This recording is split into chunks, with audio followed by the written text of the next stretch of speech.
So Prime Minister Narendra Modi, of course, being an emotional, giving out an emotional statement there in Bihar, responding to the entire Gali gang. Remember, a few days back at the Voter Adhikar Yatra led by Congress and RJD, the Prime Minister and his mother were abused by supporters of a Congress leader. And today he has given a rather emotional but fiery retort to all of those who resorted to such cheap politics during that yatra. The Prime Minister being extremely emotional as far as the abuses against his mother is concerned. I'm right now joined by my colleague Pragya, who's getting us more on this. Pragya, the Prime Minister making an emotional statement there as a son. He had been hurt with the kind of words that were used against his mother. He went on to say that my mother's not even around, she's not alive, yet these people choose to target her and get her involved in their cheap petty politics.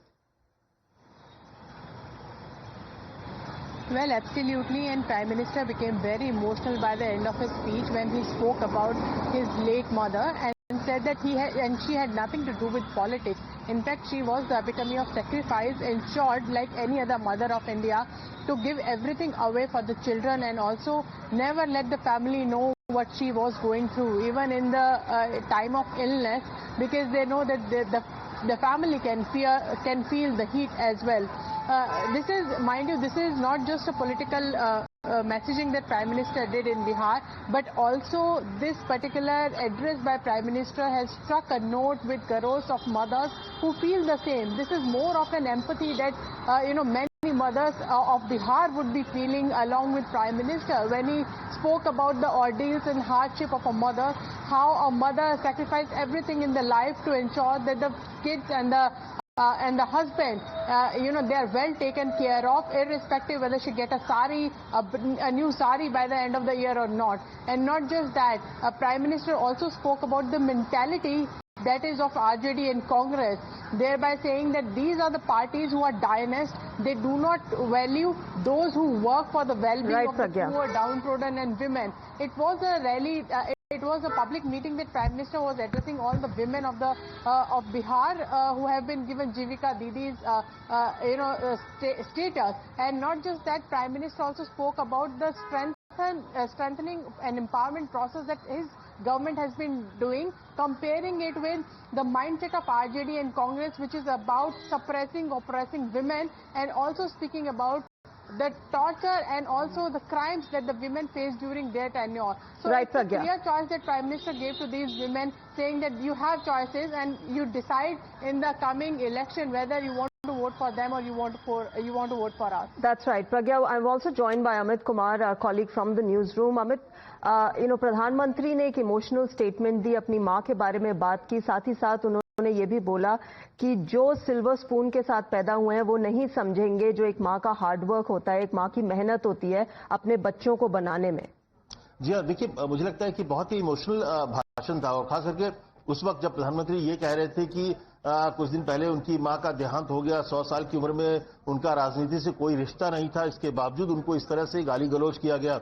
उस वक्त प्रधानमंत्री थोड़े emotional भी होगा, और किसी की भी मां के बारे में होगा तो वो इमोशनल होंगे। लेकिन मुझे पता है, क्योंकि हम लोग लगभग 2007 से लगातार मैं कवर किया हूं उस चुनाव से लेकर, और अक्सर देखा है कि जब भी कोई मौका मिलता था प्रधानमंत्री को वहां पर कोई, भले ही उन्होंने परिवार छोड़ दिया हो, लेकिन अपनी मां के साथ उनका जो लगाव था वो हमेशा दिखा है।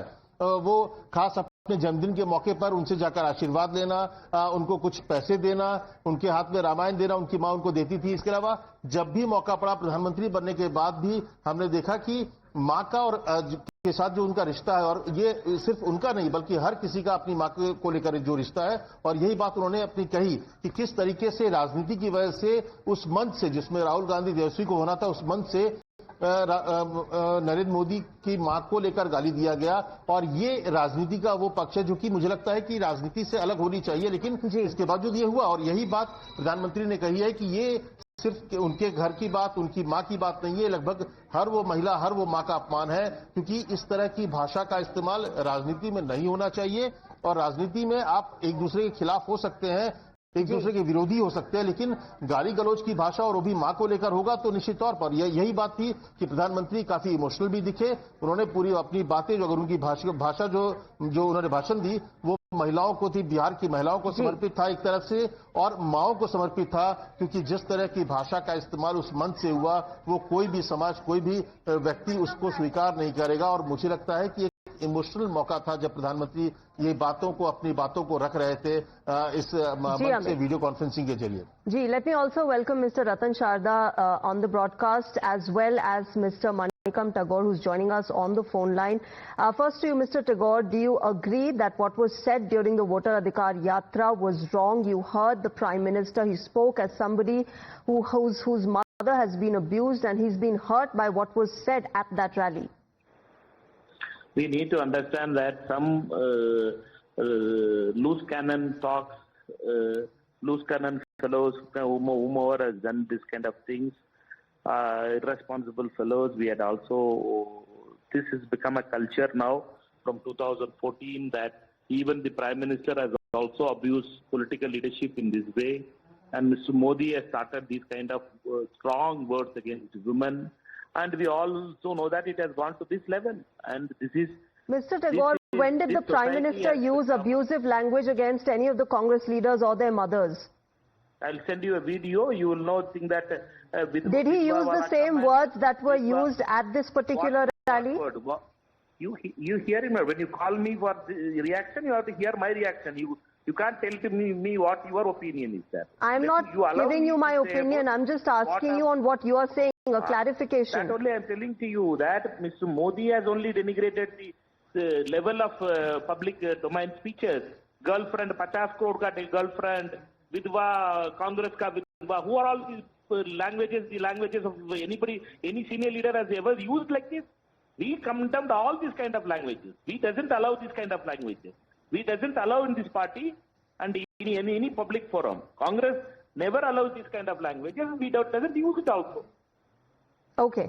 Mr. Manikam Tagore, thanks very much for joining us. Let me also get a response from Mr. Ratan Sharda. Mr. Sharda, you heard the Congress leader justifying this kind of word. He said that, look, these are loose cannons, and this has only been happening since 2014, since the BJP encouraged this kind of a political atmosphere. First of all, it's really regrettable that the women and from whose womb we are born, we should abuse them, we should give galis to them. Abuse is not the right word, it's gali is a gali. Whether the person is from any party or any social sphere, a womb is any mother's womb is my mother, and if we insult them, there is no justification at all. When these people claim that isne bola, that is not the way you respond.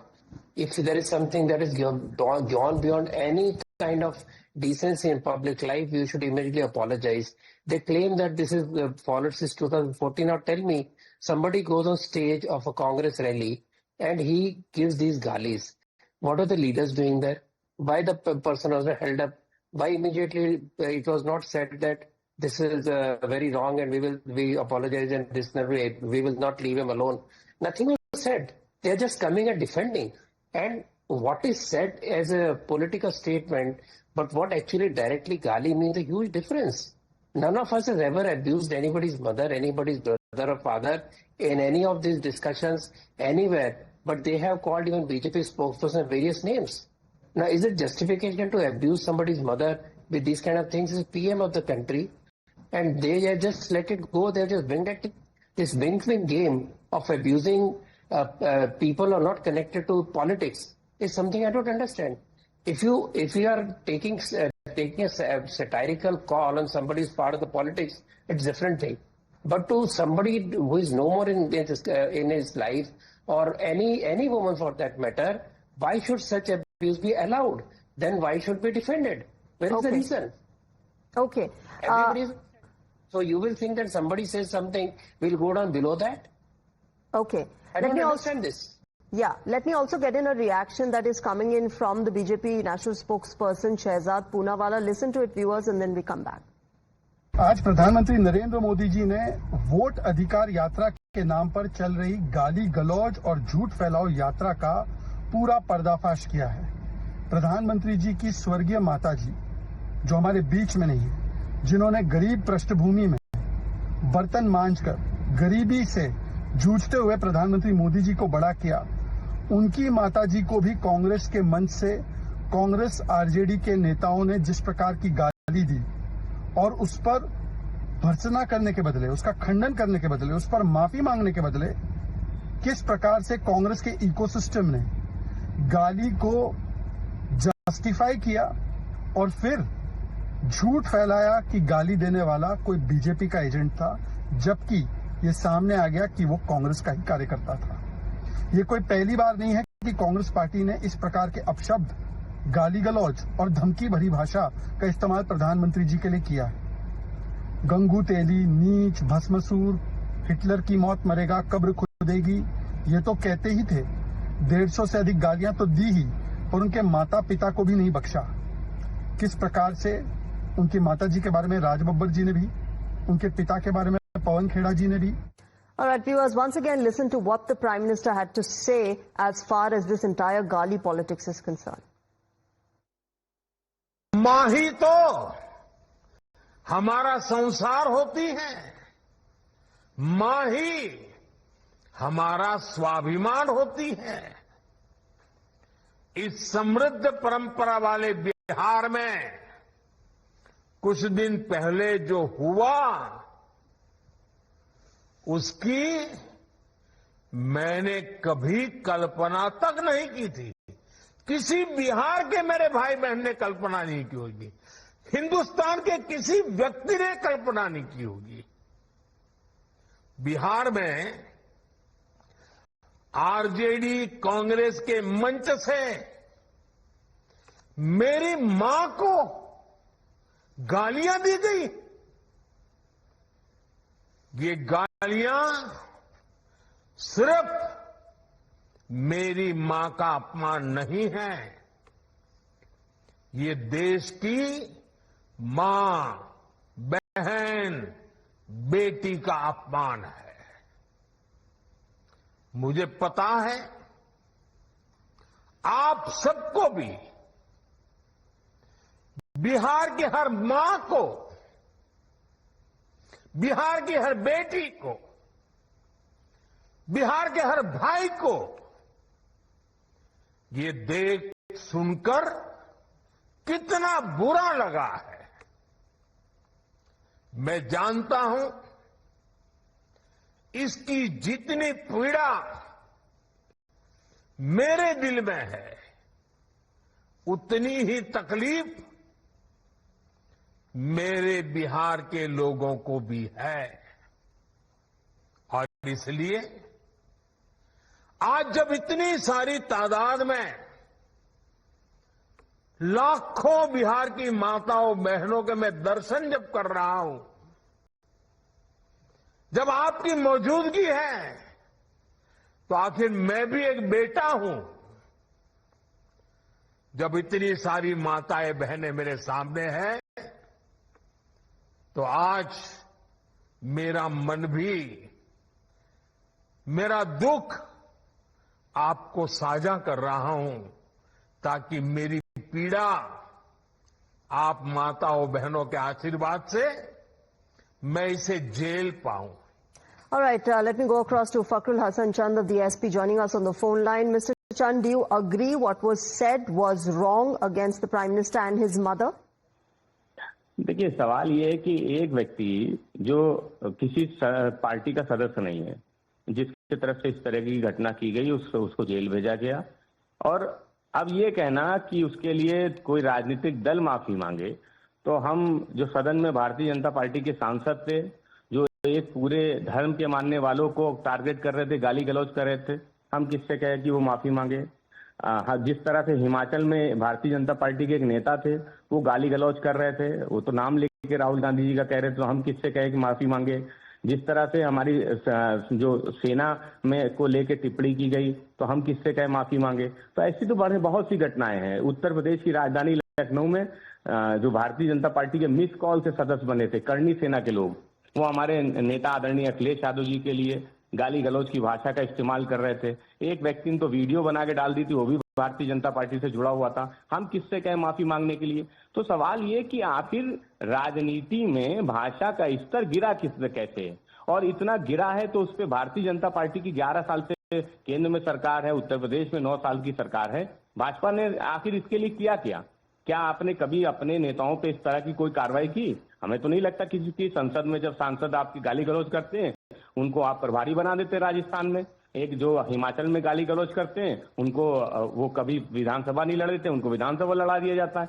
तो ये जो गाली गलौज की परंपरा है जिसको आगे बढ़ाने का काम भारतीय जनता पार्टी ने किया है, और आज वो जो माफी की बात कर रहे हैं तो वो व्यक्ति जिसने इस तरह की भाषा का इस्तेमाल किया, ना वो कांग्रेस का सदस्य है ना आरजेडी का सदस्य है, वो किसी राजनीतिक दल से जुड़ा हुआ नहीं है। इसलिए समाजवादी पार्टी समझती है कि राजनीति में इस तरह का भाषा का इस्तेमाल नहीं होना चाहिए। जिसने भी इस तरह की भाषा का इस्तेमाल किया वो निंदनीय है, और वो पक्ष हो या विपक्ष हो। तो हम कभी भी इस तरह की भाषा का समर्थन नहीं करते। तो फखरुल हसन चंद, आपने ये तो जस्टिफाई किया कि अपोलोजाइज नहीं करना चाहिए आरजेडी और कांग्रेस को, पर क्या ये बात सही है कि प्रधानमंत्री की मां जो अब इस दुनिया में नहीं है उनके अगेंस्ट गाली दी जाए? नहीं रिया, क्या मैं सवाल ये कर रहा हूँ कि कांग्रेस क्यों माफी मांगे या दूसरे दल क्यों माफी मांगे? किसी व्यक्ति ने अपराध किया है, अपराध की कानून में सजा है, देश में संविधान है। जिस व्यक्ति ने कानून तोड़ा उसको 14 दिन की कांग्रेस और आरजेडी की रिस्पॉन्सिबिलिटी नहीं बनती फखरुल हसन चंद जी, क्योंकि उनकी रैली में, आपकी रैली में ये हुआ? सवाल ये भी तो पूछ रहा हूँ कि सदन में तो नेता दूसरे पक्ष के, वो तो प्रधानमंत्री जी थे। जब गाली गलौज की गई तो हम क्या कहें कि प्रधानमंत्री जी माफी मांगे? और हिमाचल में तो भारतीय जनता पार्टी के मंच से गाली दी गई थी। आप किसी ने माफी मांगी हो तो बताइए। अगर भारतीय जनता पार्टी माफी की परंपरा का पालन करती आई हो कि उनके सदस्यों से गलती हुई हो, गाली गलौज की हो, उन्हीं ने कभी माफी मांगी हो, तो आप हमसे कहिए कि माफी मांगे, हम कहेंगे माफी मांगे। लेकिन हम समाजवादी पार्टी की इस तरह की भाषा का कभी समर्थन नहीं करती। हम तो कह रहे हैं हमारे नेता आदरणीय अखिलेश यादव जी के घर का घेराव करने आ रहे थे भारतीय जनता पार्टी के लोग, उनसे जुड़े हुए संगठन। आपके पास वीडियो होंगे, विजुअल होंगे, देख लीजिए कौन कौन सी गाली दे रहे हैं। जिन गालियों को आदरणीय अखिलेश यादव जी के ना माता है ना पिता है, उनकी माता को, उनके पिता को गाली दी जा रही थी। हम किससे कहें माफी मांगने की? तो सवाल ये है कि जो किसी राजनीतिक दल का सदस्य नहीं है, आप उसके लिए किसी राजनीतिक दल को जिम्मेदार ठहराए, ये सही नहीं है। प्रधानमंत्री जी के लिए जिन शब्दों का इस्तेमाल किया गया वो निंदनीय है। उनकी माता जी के लिए जो शब्दों का इस्तेमाल किया गया वो निंदनीय है। और देश में संविधान है, कानून अपना काम करेगा। ठीक है, फखरुल हसन चंद, thank you very much for joining us on Times Now. We're also getting in a reaction from the BJP viewers. Listen in. प्रधानमंत्री जी ने भी आज अपनी चुप्पी तोड़ दी। ये बताता है कि इंसान कितना भी बड़ा क्यों ना हो जाए, लेकिन मां होती है, और मां का पीड़ा और दर्द जो है इंसान अपने कलेजे में छुपा नहीं सकता। जिस तरह से विपक्ष ने और खास तौर पर कांग्रेस ने प्रधानमंत्री जी के माता जी के प्रति अपशब्द बोले, ये बड़े ही दुखदायी थे, ये पीड़ाजनक थे। लोगों ने देखा कि किस तरह से प्रधानमंत्री दुनिया भर में मां और बेटी का सम्मान करने के लिए पूरी अपनी ताकत झोंक देते हैं, और वहीं विपक्ष उनके माता जी स्वर्गीय को भी बख्शने को तैयार नहीं। हमें आज फिर से एक खेद है, और प्रधानमंत्री जी की आज ये पीड़ा जो है झलकी है, ये इसने हमें और पीड़ा दी है कि मां होती है, और मां के प्रति भी ये लोग इस तरह की मानसिकता और घटिया मानसिकता लेकर आए हैं कि मां को भी बख्शने को तैयार नहीं है। जरूर आज भारत देश और दुनिया देख रही होगी कि विपक्ष और कांग्रेस किस कदर गिर चुका है कि मां बेटियों को भी बख्शने को तैयार नहीं है। हमें बड़ा खेद है, हमें बड़ा दुख है, और हमारे पास अल्फाज नहीं है इस पीड़ा को जाहिर करने के। लेकिन प्रधानमंत्री जी की जो आज दुख झलका है, ये बताता है कि मां सबके लिए उतनी ही प्यारी होती है, चाहे वो इस दुनिया में हो या ना हो। प्रधानमंत्री जी ने भी आज All right, so let's also listen, viewers, to what the Prime Minister said a short while back. Extremely emotional, sentimental address that he gave to women in Bihar, of course, responding to the kind of gali politics that he has been experiencing. And of course, he said that his mother has been abused as well. But before that, let me quickly go across to Ajay Yadav of the RJD joining us on the phone line. Ajay Yadav, आपका response? प्रधानमंत्री बहुत clear है, वो कह रहे हैं कि as a सन मुझे हर्ट हुआ है, एक बेटे के नाते जिस मां ने मुझे बड़ा किया, इतनी मेहनत की, उनको जब गाली दी जाए तो ठेस पहुंचती है मन को। देखिए, मैं तो सबसे पहले ये कहूंगी कि ये जो गाली पॉलिटिक्स है, ये वाकई इसकी निंदा करनी चाहिए और हम लोग इसको सपोर्ट नहीं करते हैं। लेकिन मोदी जी जरा अपने गिरेबान में भी झांक ले। वो तो बड़े प्राउडली क्लेम करते हैं कि वो बायोलॉजिकल ही नहीं है, तो ये गाली किनको है? और ऑफ कोर्स ये माँ पे जो बात चल रही है, हम लोग निंदा करते हैं as a women, but he should also learn to control his language. जब वो कहते हैं कांग्रेस की विधवा, तब उनको नहीं रियलाइज होता है कि वो क्या बोल रहे हैं। जब वो सोनिया गांधी जी को जर्सी गाय बोलते हैं, तब उनको रियलाइज नहीं होता है कि वो गलत बोल रहे हैं।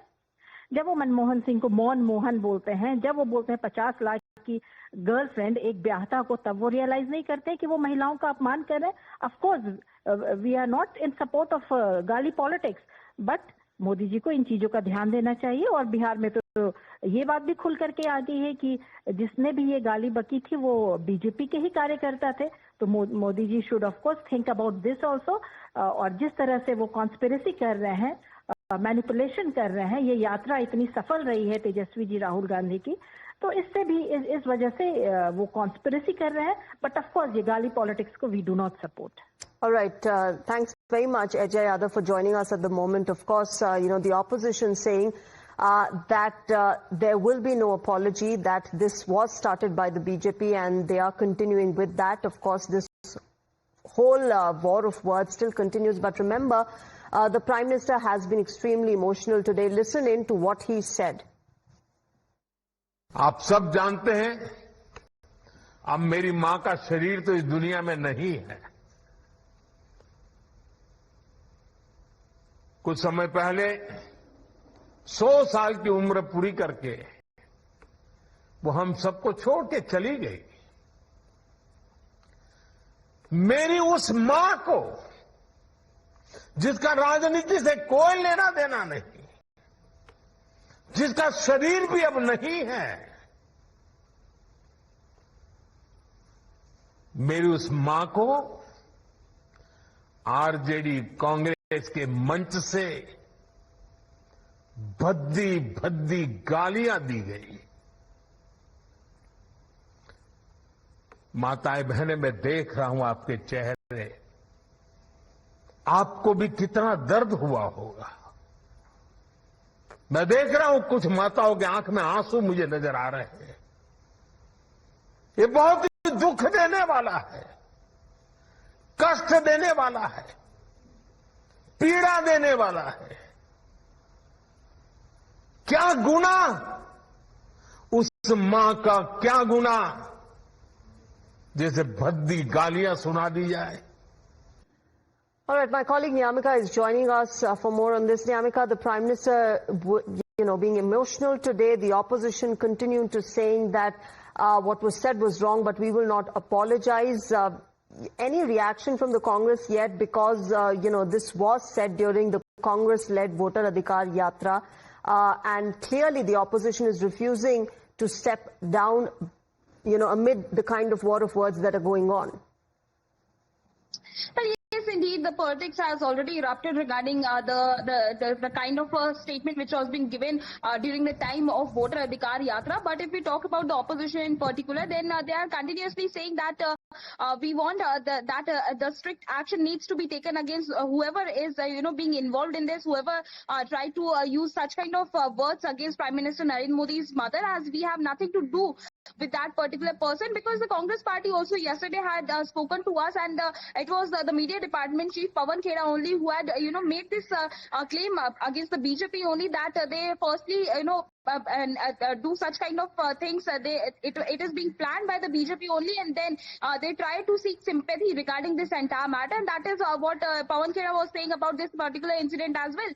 As Pawan Khera yesterday also had spoken to Times Now, and he has mentioned that that the Congress party has nothing to do with that person who was being involved in this entire matter, but they are ready for any kind of investigation. And they are also saying that there should be a strict punishment which needs to be given against that particular person who had used such kind of words against the Prime Minister, because it is not acceptable at all. But on the other side, the Congress party is also blaming the BJP, because they are saying that on social media there were several pictures being circulated where that person was seen with the top leaders of the BJP only. So they are basically making this claim against the BJP that it was a planned event which was being organized by the BJP during the Voter Adhikar Yatra only because they were rattled by the manner in which the Voter Adhikar Yatra was getting popularity within the state of Bihar.